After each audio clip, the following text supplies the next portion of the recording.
सरपंच संतोष देशमुख यांच्या मारेकऱ्यांना तात्काळ अटक करा। सदर गुन्ह्याचा तपास सीबीआय किंवा एसआयटीकडे देण्यात यावा। अटक करून दोषींना कठोर शिक्षा करण्याची मागणी।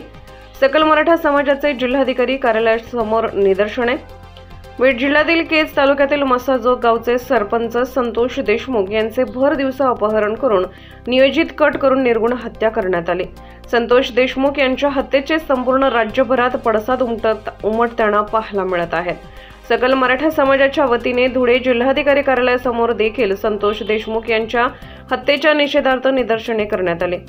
धनंजय मुंडे आणि पंकजा मुंडे यांच्या कार्यकर्त्यांनी ही हत्या केल्याचा आरोप सकल मराठा समाजाने केला असून या प्रकरणी आरोपींना कठोर शिक्षा करून सदर गुन्ह्याचा तपास सीबीआय किंवा एसआयटीकडे देण्यात यावा अशी मागणी या आंदोलनावेळी करण्यात आली। येथे आमचे मराठा समाज बांधव सरपंच कैलासवासी संतोषजी देशमुख यांची जी निर्गुण हत्या झाली, या हत्या मागे मास्टरमाइंड आम्हाला कळलंय की या घटनेमागे मास्टरमाइंड वाल्मिक कराड व त्याचे आश्रयदाते गोपीनाथजी मुंडे धनंजय मुंडे आणि पंकजा मुंडे यांच्या हस्तकांनी ही हत्या घडवून आणलेली आहे।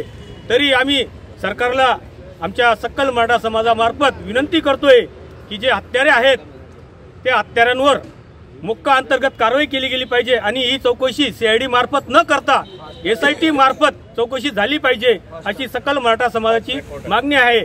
आणि यामध्ये फक्त 2 आरोपी अटक केले गेले आहेत आणि बाकीचे आरोपी सरास फिरत आहे।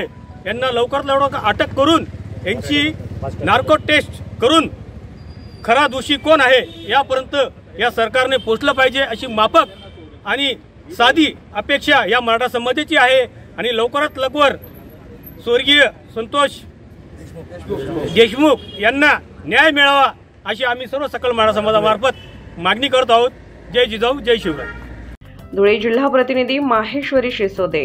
आपल्या परिसरातील घडामोडी पाहण्यासाठी आजच आपल्या MDTV न्यूजला सबस्क्राइब करा आणि बेल आयकॉन दाबा आणि रहा अपडेट।